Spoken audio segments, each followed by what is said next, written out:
Welcome to Bay Rats and Buoys with your host, Captain Gage. What is up, everybody, and welcome back to Bay Rats and Buoys. This is episode number 4, and we have special guest Captain Jacob in the house. Welcome, Jacob. Thanks for joining us. Thanks for having me, Gage. Appreciate it. Yeah, no doubt, man. Super excited.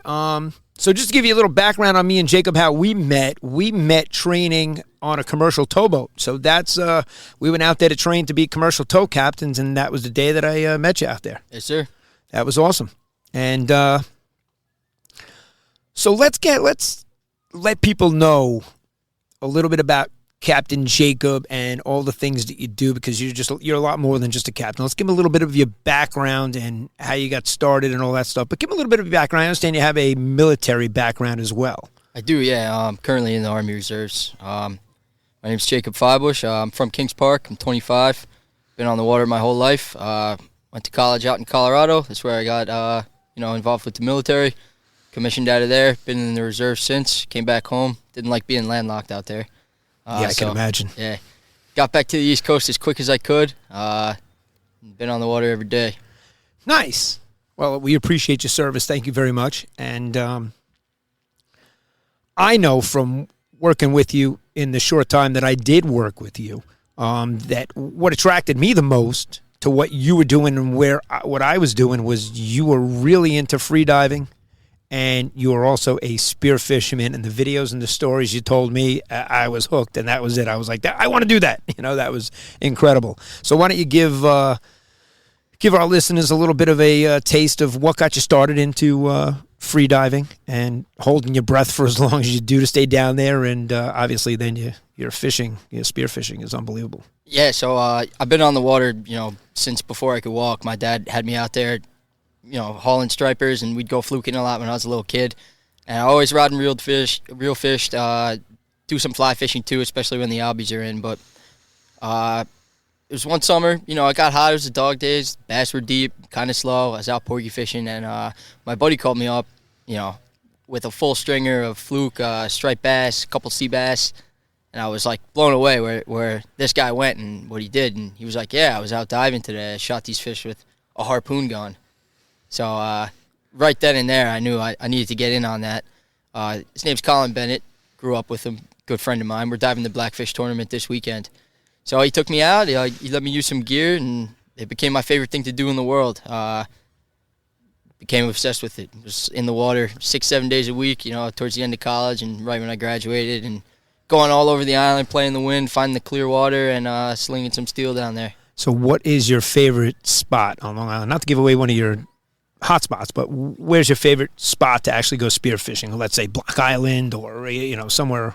Yeah, I mean you can't beat Block, right? It's like the mecca of diving. The clear water there is 30-40 feet easy. I remember my first time there. I was floating on the surface by Southwest Ledge, in between Southwest Ledge and Black Rock, and I'm looking down. I'm like, oh, there's a school of bunker down there.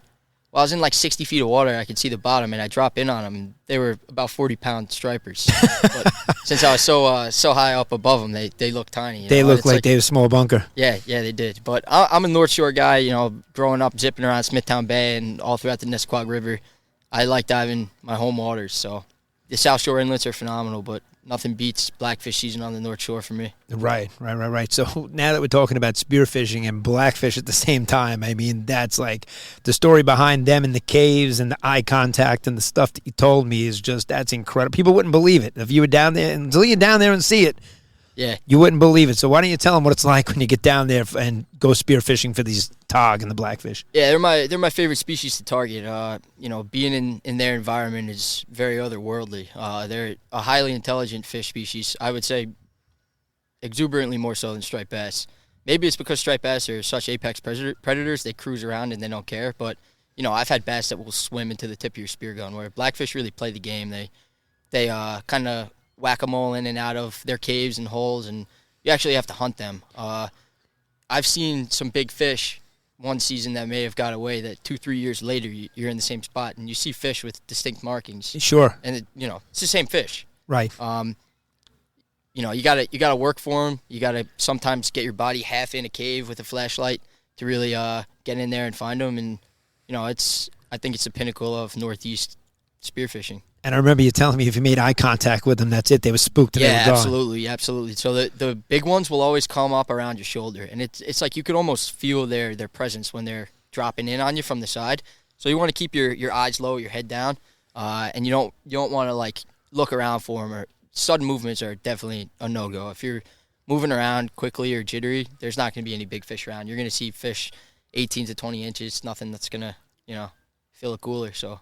Right. And what was the biggest so far? What's the biggest one you've seen down there? I mean, I know you've seen some giants. I've seen some big fish. The biggest fish I ever shot was 11 1/4. That was in Northport waters too. Nice. Double digits in Northport. Love it. Yeah, hell yeah. I've shot 3 double-digit fish in my life the past 3 years. I shot one in Cape Cod, one out on the East End, and one around here. So sweet. And how about anything in Shinnecock? 'Cause I know the waters are moving there, but I know guys do spearfish over there. Yeah, I've spent more time diving Mauritius Inlet. Okay. Shinnecock, you're not allowed to dive inside the jetty, so. Yeah, I see the sign there. Yeah, I still saw the divers, so yeah, it's a good point, but, they still do it. I still see them there. Hey, sometimes on an incoming tide, you can't avoid it, but Mauritius I've dove, frequently, especially with the beach pass. It's fun to drive down, and right. I think one summer I went like 13 trips. I shot 13 bass there. It was as automatic as it could get.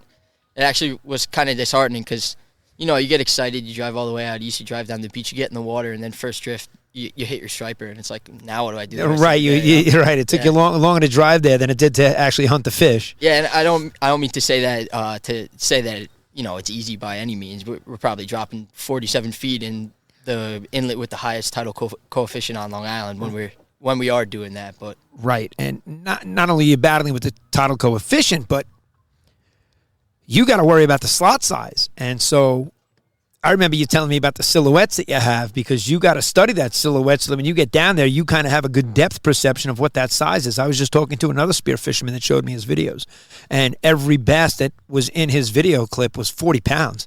Yeah. And he goes, he's looking for the tiniest one in the bunch to shoot, and he's gonna hit the 35-inch fish, which is still over our slot limit. So it's. Yeah, the slot limit's tough. Conservation first, though, right? Like that's the way things are going now. Hopefully we get to a point where that doesn't exist anymore because, there's stock numbers have rebounded. But it definitely makes it more challenging. Like you said, when I was diving and the slot limit first rolled out, I'd have silhouettes cut to 28 and 35 hanging up in the garage, my room. You see them enough, and then you start to realize you keep the notches marked on your gun, too. So, you take a peek at that a couple times a dive. You know what you're looking for. And if you're not sure, you're not pulling the trigger. Right. You're not going to shoot something. You've seen some 60-pounders sitting on the bottom. Yeah, I mean, fish that are like broomtail train cars. Like these things, you see their shoulders, and then you just see lines. And it's like unfathomably long amount of time where this fish is passing by you. It's always on the dirtiest days, too, where you see big fish like that. Because when it's clear, I feel like they're wise enough to not go anywhere near you. Right, they feel they're more vulnerable in the clear water, that they'd rather the murky water to hunt. I love diving the murky water because of that. You can really use it as like a shroud. Well, it's good here because you don't have to worry about any sharks. Yeah. Murky water in Florida could be a whole different perspective of free diving. I had a run-in in the Carolinas 2 years ago in the murk with a shark. Ripped the sheep's head right off the tip of my spear, probably arm's length off from my body. See that all the time in the scuba diving videos. Yeah. You see it all the time. Yeah, I didn't. I was holding the sheep's head there, pulling my float line in. I had my spear under my arm, and then just like a lot of tension, boom, boom in the front. And so I thought the fish just dove down and swam off the spear and went slack. Pulled the spear straight out and just half a sheep's head there. So I got the hell out of there. You knew right away you weren't the only thing in the water looking to eat a sheep's head. Yeah, absolutely. Yeah, that happens. You see a lot of the videos online, guys reeling in fish, and the sharks just come up and totally annihilate it. I mean, it happens here on Long Island. It's not like it doesn't. Yeah. One summer I caught 53 sharks from the South Shore beaches, and I tagged them for NOAA, and, they pretty much every species you're catching is a prohibited shark. You shouldn't even have it out of the water. So, you learn as you did it. And then the rules and regulations did change as far as they didn't want to tag those sand tigers and the duskies and the browns. They didn't want to tag the prohibited sharks. So I had only done it for 1.5 summers, really. But it was epic. That was unbelievable, bringing in 9-foot fish onto the beach, not taking them onto the dry sand, keeping them. That was the hard part, is keeping them in the water. I would cut the hook out, so I was just cutting the barb, getting it out, so it wasn't trying to rip a hook out of a shark's mouth.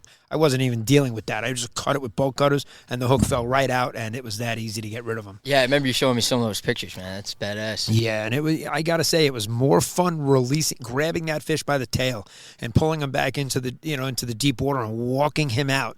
And at no time did you feel threatened that this shark wants to turn on you. He just wanted the hook out of his mouth. He was like, let me go. And once you got him back in the water, that was like the most majestic part of it. I think releasing it was more fun than catching it. Yeah, I would say the day I learned the most about how to hunt fish underwater was the first time I ever dove with sharks. Just seeing the way that they move and kind of like their presence and the demeanor they put off, where all the movements are so slight and calculated. There's no wasted energy. And just how slow they really cruise around. If you could emulate that as a spear fisherman, you're going to kill a lot of fish. Wow. Yeah, that's great advice for you guys out there that are into spear fishing. No doubt, try to be a shark in the waters. Yeah. You'll do pretty good. Yeah, absolutely. So that's spawned into so much more for you. And that's really why you're on the podcast. I mean, when you told me about the spear fishing and sitting in the, with the GoPro, and the footage is insane that I saw. And he's sitting in the water, holding his breath, and the striped bass are just circling him like he's not even there. And at that point, I was like, that is something that I want to do. Watching that was actually inspiring. That was something that I want to do. I bought the suit. I got everything, and now I just got to get in the water and do it with you. That's a whole nother beast. But that led to a whole nother world for you. That just opened up a door for you. It did, yeah. It was, one of the best things that ever happened to me in hindsight, getting into free dive spearfishing. And that led you to then becoming a captain. Mm-hmm. And so you decided to go get your captain's license. It was during COVID? It was when everybody's indoors and online? Had the time to kill, so I got my 6-pack. I've since upgraded it to 100-ton after the fact, but that's initially what drew me to it, other than just being on the water, working on the water. Wanted to further my on-the-water opportunities. Right, so you got your captain's license, and then you grew into your business. You started your business from scratch, total scratch. Davy Jones Shellfish Company. So why don't we tell people how you started the Davy Jones Shellfish Company and what it is. But the interesting part about it was how you got the rights to do what you're doing and how you went about there's so many permits involved. It's not like just go fill out a form and you got it. Yeah, there was so many things involved. So why don't you tell them how you got started and what you're doing with it now? Yeah, so in the wintertime, I always scratched up clams just recreationally. Nothing to do, no fish around. Figured why not. So there's one winter where I was clamming a lot. I was giving away a lot of clams, and I was like, well, I might as well go get my shellfish ticket, make a couple bucks, figure sell a couple dozen clams. It is what it is, Didn't think anything of it. I was working on some other commercial boats at the time, all throughout the summer. Learned a lot there. Some local captains here in Northport Harbor. And got my shellfish license. I was scratching up clams. I got a clam rake for Christmas when I was a teenager, and that was really it. Didn't think anything of it, but there was one day I was out trying to shoot some stripers in the Sound, and I dropped down on an oyster bed, probably, no joke, like the size of a football field. So for the next 2 years or so, I harvested oysters out of there, and one thing led to another, and now I'm farming 10 acres of Peconic Bay.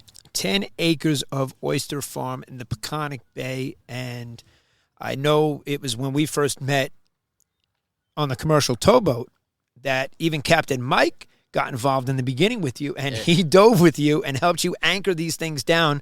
I saw the whole beginning of this thing from, before it was anything, and now it's 10 acres. Yep. And, give me an idea of when you started, how small it was and how big it is. How did it grow to 10 acres? Because it didn't open up. It wasn't 10 acres, or was that the land that you acquired? So I'm permitted for 10 acres of operation. That's where the corner buoys are set. They're 660 feet apart from each other, each direction. Right now, I'm actually probably only using half of that. Right. And then so there's plenty of room to grow. Plenty of room to grow, yeah. And then who knows? Maybe I'll get another 10 more. Or, possibilities out there for a couple different options. And from seed to table, what is it? How long does it take for you to grow an oyster? And give everybody an idea of what the process is, because you got these seeds in a bucket now. What do you got to do with them, and how do you take care of them? And yeah, so we buy seed from a hatchery, right? So the hatchery is breeding these oysters. You take your brood stock of individual organisms that express genetic traits that you want to emulate on your farm, favorable, maybe they're disease resistant, deep cups, nice shells, whatever it may be. You put them in a holding tank and you play with the temperature. You drop it down to emulate winter, you raise it up to emulate the spring spawn, sperm and eggs released in the water column, sets on the surface, it floats at that point. After conception and a couple phases of mitosis, it sinks down to the bottom where that set happens. So it sets on like fine microscopic pieces of sand or ground porcelain, whatever the hatchery uses. I don't work in a hatchery. I don't know all the ins and outs of it, but that's pretty much what it is. And then from there they're grown in like bottles. They go into upwellers and then they're sold to farmers like myself. So when we get them, they can vary in size. I get some stuff like that's only 2 millimeters, some stuff the size of my pinky, and it goes in mesh bags out on the farm to retain them. Right, those are the black cages that I see that are on your boat. Yeah. So the bags slide into cages. My cages hold like 6-8 bags each. And how many cages are there? Right now around 300. Wow, I mean that's incredible. And I know you do the 7 days a week. So guys, there's a reason Captain Jacob is the first guest on Bay Rats and Buoys, because the true definition of a Bay Rat is somebody that's on the water 7 days a week like myself. And give them a perspective. I mean, like you said, you go to sleep, you close your eyes, you're seeing oysters. Yeah, I don't know if that's a good thing or not, but it is an all-encompassing obsession in my life where I don't know if it's good or bad, but it's good. All I think about is the farm and growing the business and growing oysters. I'd like to think about shooting blackfish a little bit more, especially this time of year. But you're going to get to reap those rewards, especially with your entrepreneurial spirit to go start this company from scratch, grow a 10-acre oyster farm, and do it at the level that you're doing it at. Because I understand that it's grown tremendously, even from you started this 3 years ago. You started basically when I started Sand City Charter, and that was 3 years ago. And you have doubled, and then I understand almost tripled in size since you started. Yeah, I mean, it's a phenomenal community, the aquaculture community here on Long Island. I have plenty of mentors that have helped and guided me along the way, passed on knowledge just out of the goodness of their hearts. I do feel like I did come in with a baseline knowledge of the commercial fishing industry and being on the water, and that is an asset. But as far as farming operations and husbandry practices for the livestock, trial and error, picking people's brains, doing a lot of research. And those early days when I was diving for oysters, I feel like conditioned me now as a farmer, where when you're out there, I started in a 10-foot rowboat. So, as much as I'm looking for the oysters every day, what I was really looking for was the conditions that would be conducive to oyster beds. So, bottom type, specific areas, current flow. That's the stuff you're really honing in on and looking for. And it gave me this baseline knowledge now that you could see an oyster and you could tell what it needs to grow a certain way, size, shape, healthier. And that's something that was ingrained in me when I was free diving for wild caught product. And how are the conditions out there in the Peconic? I mean, you got a really good spot, obviously. Yeah, it's great. I mean, the East End's beautiful. Long Island's, we're so fortunate to live here and farm our product here. It's a world-class product. I love where my farm is. I did extensive research out there under the water, looking at bottom type, measuring tidal speed, salinity, all sorts of stuff like that before I did pick my spot with Suffolk County. But yeah, I like my spot a lot. I'm west of Robbins Island. There's a couple other farms over there, and it's been going well. I mean, we take our lumps some days. It gets windy out there. Sure. Not much protection and cover for me, but it does lead to a nice product. I know there was one day that Captain Mike was going to dive with you, and, he's 40-something. He's a young 40, and he was like, there ain't no way I'm going in that water today. It ain't happening, kid. Yeah, I was trying to. You were trying to coax him in. You almost killed Captain Mike.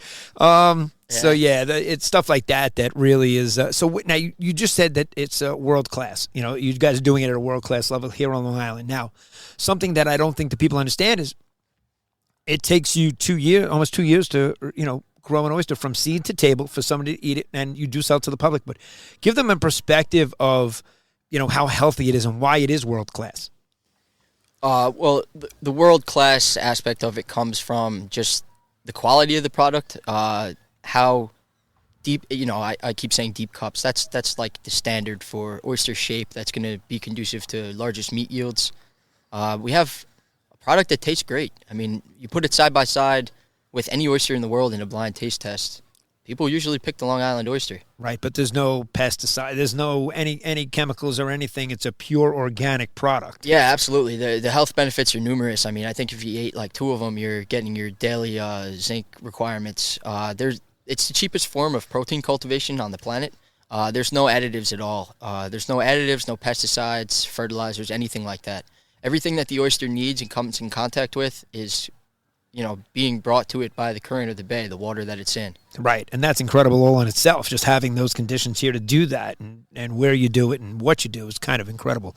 I'm sure everybody thinks that. And I know since this inception of Davy Jones Shellfish Company, me and Mike have followed along, and even Mike's dove in the water. He's helped you, so I've heard all the stories, the trials and tribulations. What would you say is like one of your hardest days? Like, give people an idea of, when you wake up in the morning, you got to get out there and do this. It almost doesn't matter what the conditions are. You're going out. Yeah, for the most part. I mean, you got to be smart too, right? You're not trying to kill yourself out there. Right. But when you work on the water every day, what you would consider being smart probably isn't what a layman who has a recreational boat and a slip would consider being smart. So. Right. We go out when it's still blowing 30. If it's blowing, we're going. 50's another, 50's a whole nother level. But, hey, you got to get stuff done. You got to get it done. But, you wake up early. You drive out there. I still, unfortunately, live over an hour from my farm, so I'm tearing the tar off the LIE. Right. King's Park to the Peconic is, it's not right around the corner. Yeah, trying to get on the boat as fast as I can. Get out there, you go out, and if it's blowing, it's not as fun. I did build a floating barn this year that I do all my processing and sorting in now. My color rack's in there, my tumbler, which really helps a lot because not only am I in the harbor, I'm not out on the open bay. It's enclosed. It's fully enclosed. It's no wind, no rain, no snow. So, right. That's awesome. Yeah, it's been a tremendous asset for me. Incredible. And I understand you're also involved. You said the bay, and we know you're a bay rat. That's why you're here. But you're also, now they have bay constables and they have harbor masters. And I understand you're working a couple days a week. What do you do as far as harbor master is concerned? Yeah, I'm a part-time harbor master over with the town of Brookhaven. To my knowledge, there are no longer bay constables. There's right. They changed it. Yeah, they got rid of that name here as well in Huntington. So I think that was statewide. Okay, statewide. There you go. But yeah, I work out there part-time. Whatever maybe that we're doing that day, buoy maintenance, navigational aids, responding to calls, shellfishing and fisheries enforcement, stuff of that nature, which has been, rewarding. Right. Sure. That's an unbelievable, 25 years old to be a harbor master. Are you going to grow into that and do it a little bit more? Yeah, I mean, I absolutely. Good. I'll be there until they tell me not until to they be, tell you you're not allowed to be there, until you're 72 years old and they tell you got to retire. Now, that wasn't to get off track, but how do you sell? Like when you grow these oysters from little seeds and they're ready to go to my table, I know that you sell them to restaurants and you also sell them to the public. So how could the public or how could the retail people get a hold of these oysters from the Peconic Bay? Because trust me, you're going to want to get some. So I predominantly the business is restaurant direct. I have 2-3 dozen restaurants I deliver to weekly, locally. Okay. I also ship retail orders, and then I sell to some wholesalers.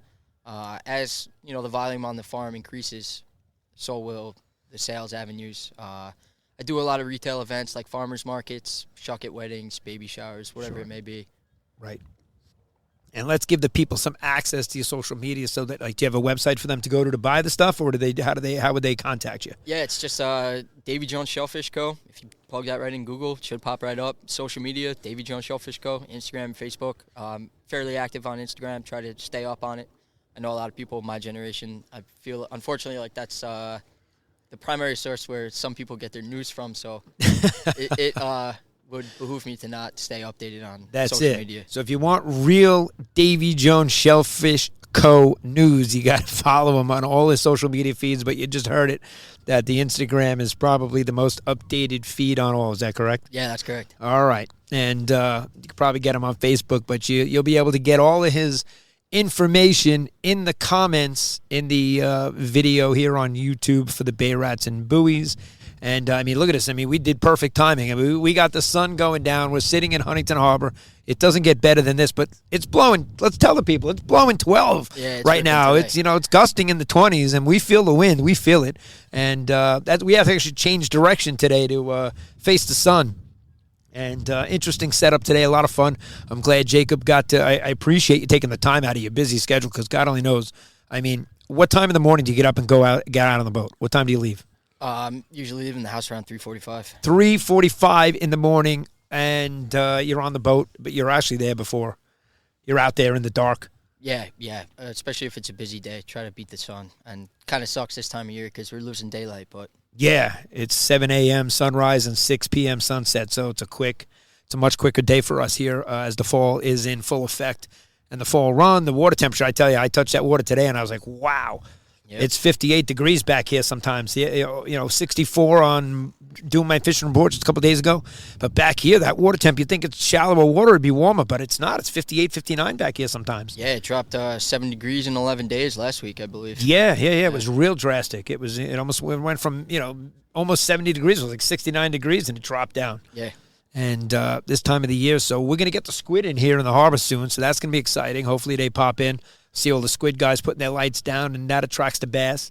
I throw the GoPros down. I put them down here in the harbor. I put them down all over the place where we fish. You got to see these bass and the tog swimming together, and it's nothing like your spearfishing videos. Trust me, mine's a milk crate down there, not a human being with a spear gun. So we got to get you out diving. I am definitely going to get out there diving. That is not only on my bucket list. I've already got everything I need to go. I just got to get out there and do it. Unfortunately, I don't know how long I'm going to hold my breath, so I do have a mask and a small tank that I could stay down for at least 5 minutes. Wow, really? That's crazy. I just hope that my bubbles don't scare anything away. Hopefully, I won't make too many bubbles. I know that's going to be, So the other spear fisherman here said he had to put his head in the sand for like 30 seconds so that the fish would not even know he's there. Yeah. He said if you act like a predator, they know you're a predator. They become prey and they leave. And if you don't act like a predator. Yeah, there's two real baseline things that you have to do if you want to shoot something, and that's be slower and be smaller. And you're not going to be smaller around here, at least for the most part. So you really need to move slow, and all your moves need to have purpose. Also, wasted motion down there is using oxygen. So right. And what I love about this time of the year is the gin clear water. I mean, you can see down now. It's unbelievable. People walk down the marina. Everybody's looking down the dock. They're ready to fall in and texting on their phone. They don't realize they're looking how clear the water is, and they don't realize they're about to text and swim, which is pretty funny, which just happened to one of the guys on the fuel dock. He was tying up a boat, and he took a few steps too far back, and he ran out of runway, and he had to go home and dry off with towels in 60-degree water here in the harbor. He fell right off the fuel dock. Yeah, that'll wake you up. So that'll wake you up. It's a little chilly this time of the year, but again, check out the Davy Jones Shellfish Co. And we'll say Co because that's C-O for company for those of you that don't know. And type that in on social media. I'll put all the links down below in the description. And what size shirt are you? Large. You're a large. All right, I got to give you a Sand City shirt. Oh, hell yeah. Thanks, man. Yeah, man. So one of the guys here in the marina, actually the Rapala right behind us, George, he actually made these for me. Nice. He gave me a whole box of them, and I got to thank George and Teddy. I was just out there black fishing with Teddy. We went out on a wicked day out there. It was 6-foot swells in the bay. It was rolling 5 and 6 footers. And so here we're going to give Jacob a Sand City shirt. Thanks for joining us today. Thank you, Gage. We Thanks appreciate for having it. You kidding me, man? Unbelievable. I hope you guys got to enjoy it because there's not too many kids. And I say kids because he's 25 years old and I'm double his age. But he's far from a kid. He's a young man with an entrepreneurial spirit, and he is killing it out in the Peconic Bay. And I'm super proud to be friends with him, and what he's accomplished is really great. And as far as a captain, I mean, he's taken it to a whole nother level like you heard. Started out with a 6-pack. Now he's got a 100-ton master gross license. And, I mean, you're just killing it. Thanks, Gage. It's unbelievable. I appreciate it. I love the show. I've listened to all the episodes, and I love the content online every day. So. I greatly appreciate it. And, we've been getting a lot of great positive feedback, guys. Wherever I go, and I pull to the fuel dock, even just driving around in town or pulling up to people on the boats, they're coming over and they're saying, hey, great job on the podcast. So it is getting some positive feedback, and that's really good. We are going to grow this throughout the winter time because in a few months, guys like me and Jacob are not going to be able to sit on the boat, so we'll be in the studio doing it in the winter time, which we won't have to worry about the sunlight going down, and we won't have to worry about the wind. So it'll make it a lot easier for production and scheduling people to come in, which is very hard to do. You know, when you got a captain that's working 7 days a week and a guy like me that's captaining on a boat 7 days a week, it's hard to make that time to get a couple hours in. But when we're in the studio, I could do these things at, 10 o'clock at night, 8 o'clock in the evening time, after work hours. But when you're working with the sunlight out here and trying to do it organically like we are on the boat in the middle of the harbor, there's nothing better. So appreciate you guys for tuning in each and every week. We are going to grow Bay Rats and Buoys together. We love the audience we have so far. Everything is going great. And wishing everybody bent rods, tight lines, and I'll see you guys out on the water. Over and out. Thanks for listening to this episode of Bay Rats and Buoys. Be sure to visit sandcitycharter.com. and follow Captain Gage on all our social media channels.